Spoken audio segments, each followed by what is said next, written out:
Hey, welcome back to my channel. This is Tribal Operator here, and today with this video, I am starting a brand a new series called "How to Be Good at Search and Destroy," where throughout this series, I am going to be giving you tips and tricks and advice and guides to help you become better at Search and Destroy. As you know, I only play Search and Destroy in codmobile.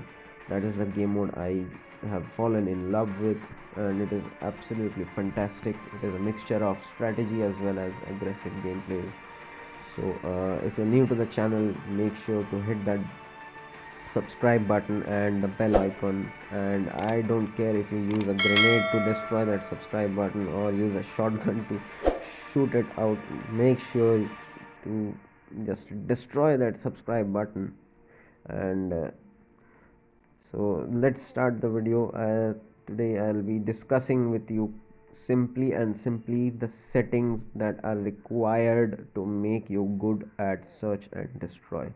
And make sure to watch the video till the end, as every second of this video is going to teach you something new, every second of it. So make sure to watch this till the end. And so let's jump in. First things first, custom layout. You need to have your layout adjusted. The first and the most important thing in the custom layout is, please make sure you have your buttons opaque. As you can see, you might have a little problem identifying what buttons are where in my screen, because they are at 12% opacity. Yes, they are at 12% opacity. That is how I like it, because if they are not opaque, they will simply obstruct your view. That is the only thing that they will do. If they are not opaque, they are going to do more harm than good. So make sure your buttons are opaque, and don't forget to place the buttons which you use frequently closer to your fingers. For example, the grenade. As you can see here, the grenade button I have selected at the bottom here. The grenade button is, I use it quite frequently. As you have seen, I like to pre-nade some spots just as the match starts. So I keep that close to my thumb, as well as the reload button here. I keep it close to my thumb, so that whenever the gun is going out of ammo, I can quickly tap the button and reload my gun. And the tac map, as you can see, the tac map is so important. The tactical map is just so much important. It gives you so many good information regarding where your teammates are, where the enemies are. You might have noticed that whenever the enemy fires their gun, they are indicated with a red dot on the mini map or the tactical map, as you can see. So make sure to keep it at 100% opacity, which means like you cannot see through it. If you I mean, you know, the tac map has to be 100% opacity for the convenience of looking at it and understanding what's where. And the scale, you can keep it according to your, like I mean, how, as you prefer it. The size is as you prefer it. I like it at 109% scale, so I have it at 109%. Alright, next thing, let's move into it. Another thing is that basic settings. Today I'll be covering all the settings, like I said, and settings are so much important for playing any game mode, not just search and destroy. But I'll also be covering those settings which are specifically important for search and destroy game modes. So let's jump into this basic settings. I have my aim assist on, as you can see. Quick run from prone, I am pretty sure all of you have this on. If not, definitely turn it on.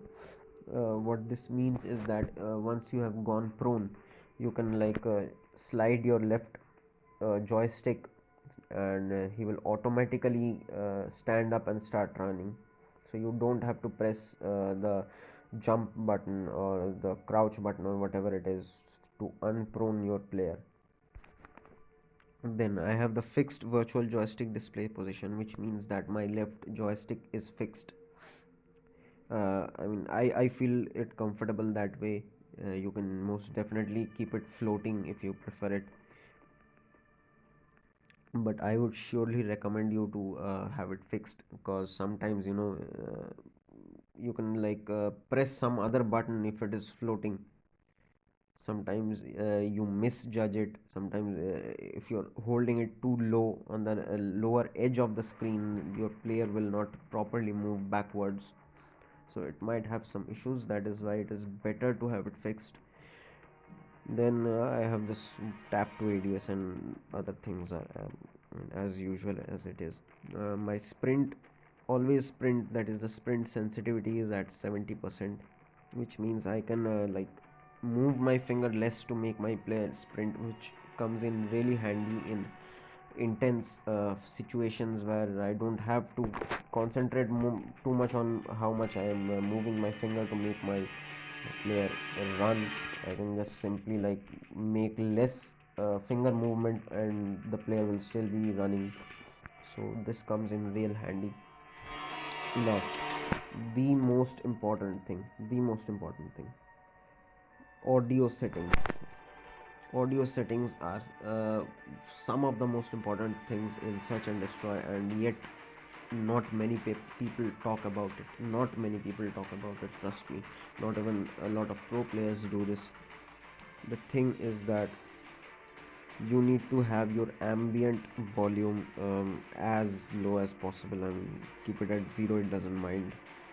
What ambient volume is, that you might have noticed in certain maps there you can hear sirens of ambulance or birds chirping and stuff, or wind blowing. You don't need that in search and destroy, trust me. The most important thing you want to be hearing is the footsteps of the enemy. That is what you want to be hearing, and nothing else. You don't need to hear birds chirping or wind blowing. It is completely useless, because the last thing you want, you want to have is enemy shooting you in the back and you're dying because of you couldn't hear his footsteps.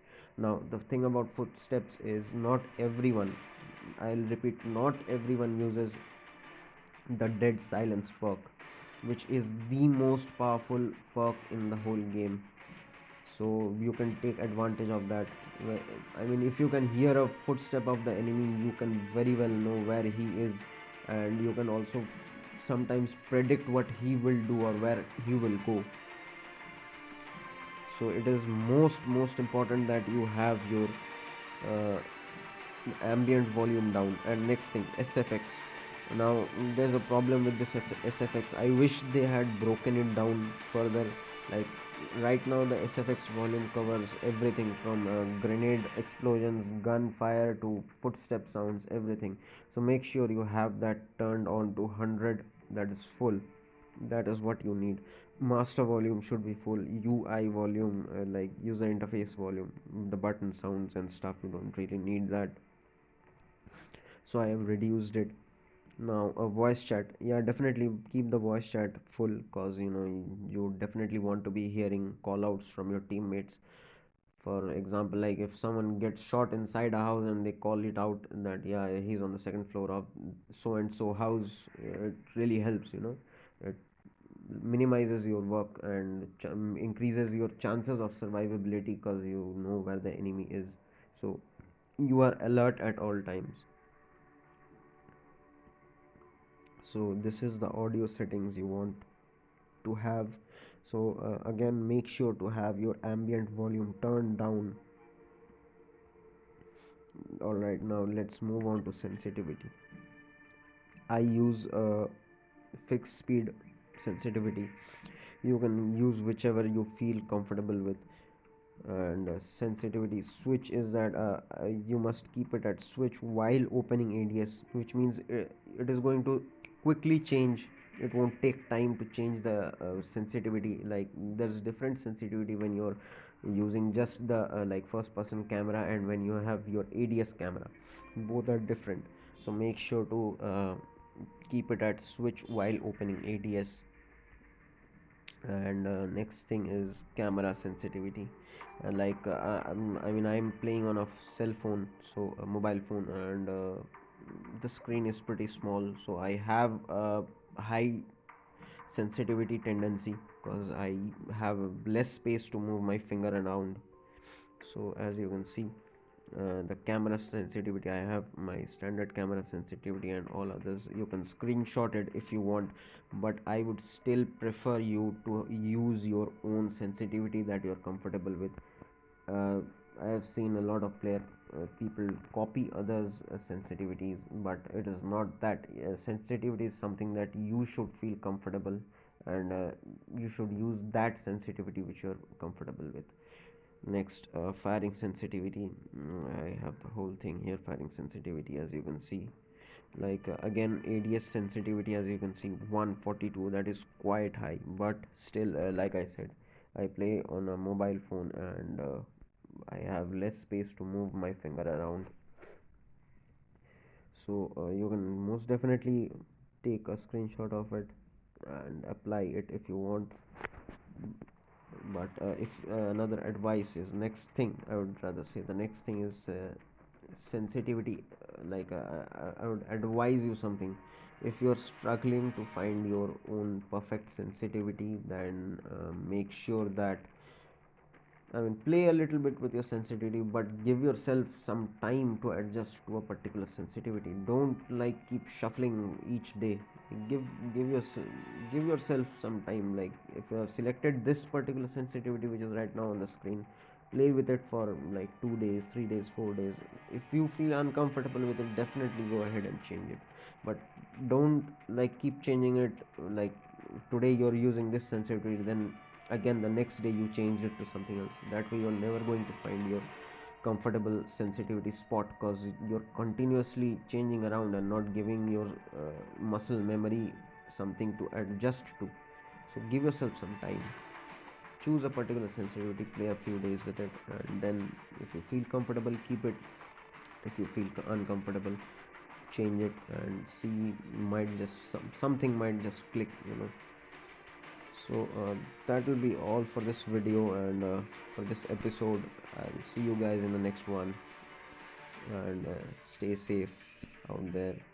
See you guys in the next one. And if you're watching this, there's a gamer in everyone. See you guys later.